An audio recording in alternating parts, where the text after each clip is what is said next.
Mapagpalang araw po sa inyong lahat.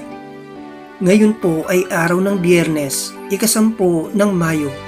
Pakinggan po natin ngayon ang mabuting balita ng Panginoon. Unang pagbasa mula sa mga gawa ng mga apostol. Isang gabi, sinabi ng Panginoon kay Pablo sa pamamagitan ng isang pangitain, "Huwag kang matakot. Ipagpatuloy mo ang iyong pangangaral. Ano man ang mangyari, huwag kang titigil, sapagkat ako'y sumasa iyo. Hindi ka maaano, sapagkat marami akong tagasunod sa lungsod na ito."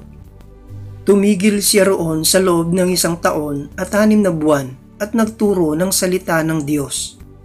Nang si Galion ang maging gobernador ng Akaya, nagkaisa ang mga Hudyo na dakpin si Pablo at dalhin sa hukuman. Hinihikayat nito ang mga tao na sumamba sa Diyos sa isang paraang labag sa batas. Wika nila, magsasalita na sana si Pablo nang sabihin ni Galion, "Kung ang usaping ito ay tungkol sa isang mabigat na pagkakasala o paglabag sa batas, makatwirang pakinggan ko kayo. Subalit ang sakdal ninyo ay tungkol lamang sa mga salita at mga pangalan at sa kautusan ninyong mga Hudyo, kaya hindi ko kayo hahatulan sa bagay na iyan. Bahala na kayo." At sila'y pinalabas niya sa hukuman. Sinunggaban nila si Sostenes, ang tagapamahala ng sinagoga, at binugbog sa labas ng hukuman.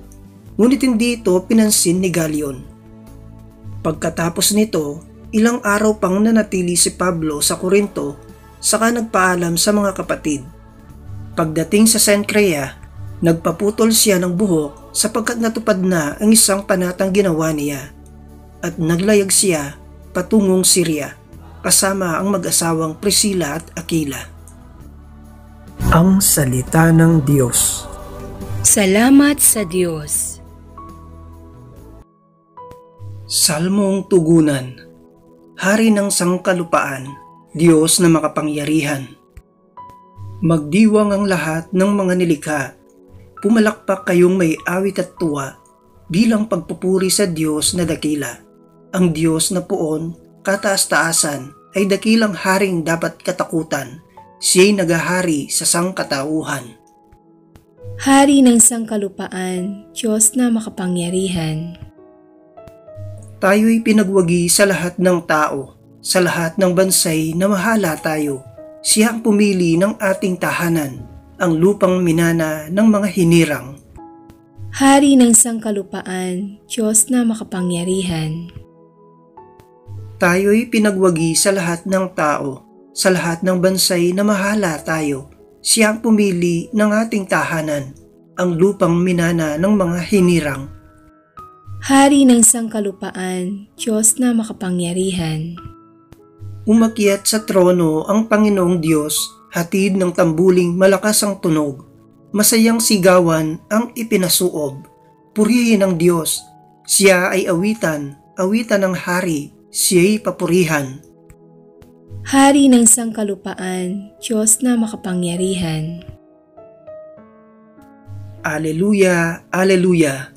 Si Kristo'y laang magtiis ng tagumpay ay nakamit at sumaati ng langit.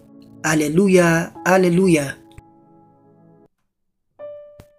Ang mabuting balita ng Panginoon ayon kay San Juan. Noong panahong iyon, sinabi ni Jesus sa kanyang mga lagad, "Sinasabi ko sa inyo, tatangis kayo at magdadalamhati, ngunit magagalak ang sanlibutan. Matitigib kayo ng kalungkutan, subalit ito'y magiging kagalakan.